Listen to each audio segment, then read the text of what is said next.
So children are imitators. This is how they learn. They observe things around them and they imitate them.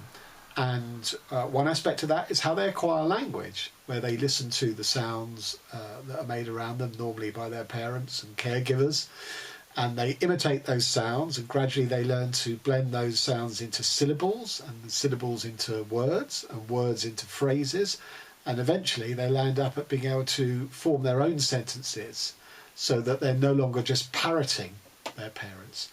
And of course this gets formalised at school when they're taught the alphabet that constructs words, how to spell words, and they learn grammar. But they've been doing this, without that formal training, just through imitation and developing and working on what those sort of resources are.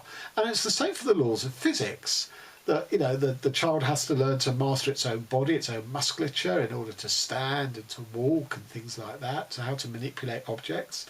So that through play and everyday operating, a child learns about things like gravity, temperature, light and dark, the nature of matter, such as in the persistence of objects, that when a ball goes under a sofa, it doesn't disappear, out of existence. When a parent leaves the room, that parent hasn't died.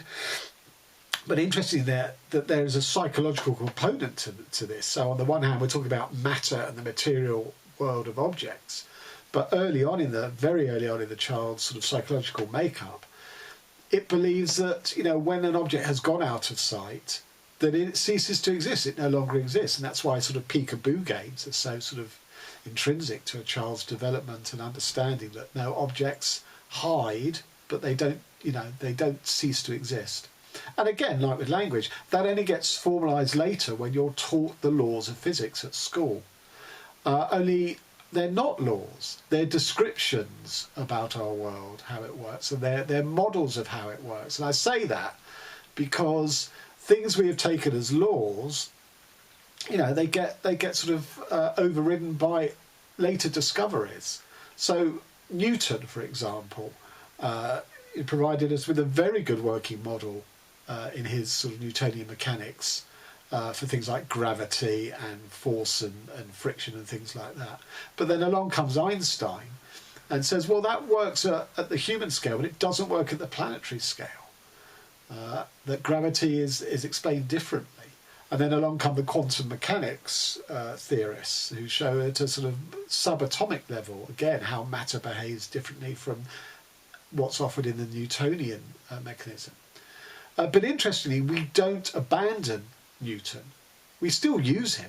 We just bolt on, these other circumstances. And the reason for that is because it works as a working model at the human scale. But this is a sort of deep psychological problem about our assumptions about reality, because that is, the human scale seems to be the only one that counts. That the planetary scale is, something we're never going to individually experience, so it's not relevant. Equally, the subatomic doesn't really come into our everyday lives that we're conscious of. The only scale that matters is the human scale. And the reason I say this is a problem is because it feeds into how we regard everything about reality.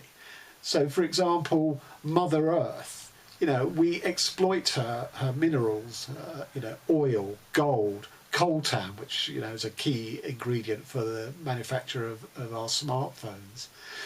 And it's a very exploitative relationship that doesn't necessarily understand and appreciate the long-term damage we're doing, because we're only in it for what we can get, what Mother Earth can provide us. Similarly with the animal kingdom and the fact that we're driving species to extinction, because we only regard them and categorise them as to how they interact with us, what service they can render to us. So the noun horse has classifications of that which used to pull chariots in ancient Rome, that which cavalry soldiers go to war on, that which we race around tracks and bet money on, that which used to pull a plough before it got mechanised, tilling the fields. So our nouns are always refer back to us humans. What is our interaction with this thing we're classifying under a noun? But it's always a one-way interaction. And as I say, the assumptions about reality are built in to the stories, that we tell, but it's only a consensus.